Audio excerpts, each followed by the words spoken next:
In the world of defense technology, things move fast. But right now, something huge is happening. While global attention has been focused elsewhere, New Delhi has quietly smashed through two of the biggest barriers in modern warfare, developing weapons that are about to redefine the entire balance of power. Look, what we're talking about today are not just small incremental upgrades. No, these are fundamental, game-changing shifts in military capability, impacting everything from the high-altitude battlefields of the Himalayas all the way to the strategic depths of the Indian Ocean. And you're going to want to stay till the end, because some shocking things I am going to reveal in this explainer. What we're about to get into isn't just a technical breakdown.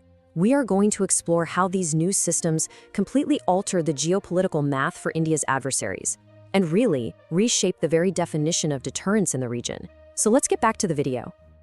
Okay, so let's dive right in. We're looking at two totally different but deeply connected developments.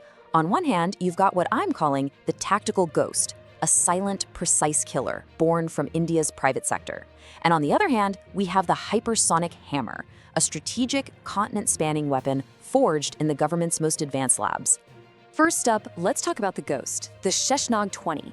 You have to understand, this thing represents a massive leap for India's private defense industry. It's putting a whole new kind of predator into the hands of soldiers right on the front lines. So, what exactly is it? Well, the Sheshnag 20 is a loitering munition. The easiest way to think about it is like a patient hunter. It gets launched, it flies to a target area, and it can just circle overhead, waiting, watching for the perfect moment to strike. It's basically the surveillance of a drone combined with the deadly precision of a missile. This was developed by a company called New Space Research and Technologies out of Bengaluru, and its specs are seriously impressive. The fact that it's canister launched, that's huge. It means it can be deployed super fast from a small vehicle or even a portable tube, which is absolutely critical for infantry operating in tough terrain. But its real tactical advantage comes from its endurance. It can stay in the air for 1 full hour. Now that gives commanders a persistent eye over the battlefield.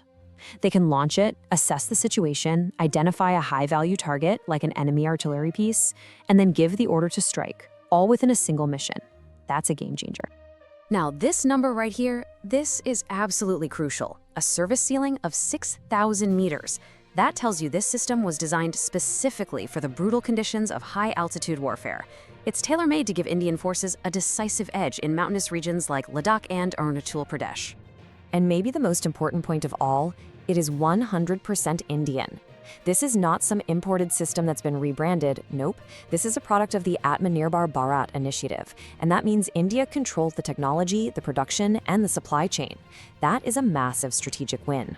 Okay, now we're going to make a hard pivot. We're shifting from the tactical to the strategic, from the sting of the drone to the hammer of hypersonic technology. If the Sheshnag is the scalpel, this next development from India's DRDO, well, this is the sledgehammer. To really get this breakthrough, you gotta look at the engine. A normal jet engine has all these complex spinning parts, compressor blades to suck in and squeeze the air. A scramjet, on the other hand, has 0 moving parts. It uses its own incredible speed, we're talking above Mach 5, to literally ram air into the engine for combustion. It's beautifully simple in theory, but ridiculously hard to pull off in practice. The biggest problem has always been heat. At Mach 6, the friction with the air heats the engine to temperatures that would just melt most metals. So how did DRDO solve this? Through a brilliant system called active cooling. They designed the engine so the fuel itself is used as a coolant.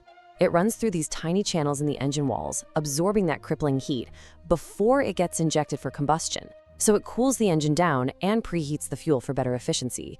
It's a truly amazing piece of engineering. And here it is, the headline number that has the world paying very close attention. Most scramjet tests, they last for maybe 20, 30 seconds before the engine fails. DRDO just kept one running for a full 12 minutes. This is not a lab experiment anymore. This is an operational mission time. So what does a 12-minute burn actually get you? Well, at Mach 6, it gets you a range of over 1,400 kilometers. To put that into perspective for you, a missile could launch from New Delhi and hit a target in Mumbai in under 12 minutes. This confirms it. India's future hypersonic cruise missile will have a truly strategic, long-range capability. And the weapon that's designed to use this engine breakthrough is the Long-Range Anti-Ship Missile, or LR-AShM. And while the scramjet powers it, the way it delivers its payload is revolutionary. It's a hypersonic glide vehicle. It launches like a rocket, then detaches this glider that hits speeds of Mach 10 while doing something called a skip maneuver. It literally bounces off the upper atmosphere. This makes its flight path almost impossible to predict and intercept, which is how it earned the nickname Carrier Killer.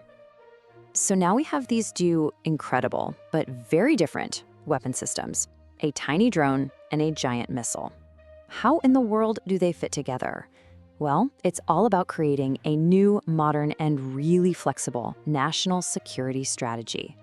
What we're seeing emerge here is a strategy of layered deterrence.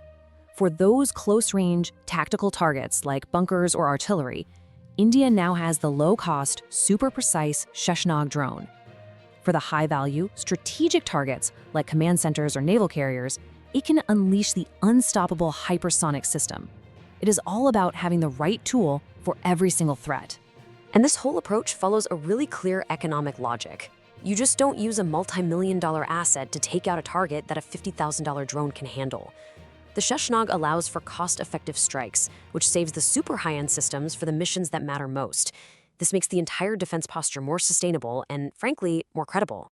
So, what does all of this actually mean for India's place in the world? It means India isn't just a regional power anymore. It's becoming a technological power that can actually shape the future of the Indo-Pacific. When you look ahead, these breakthroughs are the pillars for India's long-term strategic vision. They establish a credible layered deterrence, they supercharge the domestic defense industry, and they open up huge export markets. Systems like the Sheshnag 20 are exactly what a lot of nations need: affordable but cutting-edge tech. This is a key piece of India cementing its role as a major power. Ultimately, from the silent drone hunting in the mountains to the hypersonic missile streaking across the sky, a single, powerful message is being sent out. India is building its own tools, it is writing its own rules, and it is charting its own course. And that leaves us with a really fascinating question to think about. What do you think is the more significant achievement here? Is it the agility and innovation of the private sector with the Sheshnag drone? Or is it that monumental scientific leap by the state-run DRDO with its hypersonic engine? I'd love to know what you think down in the comments. Hey, if you found this deep dive informative, make sure to subscribe and share this explainer.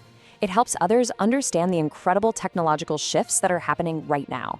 Thanks for watching.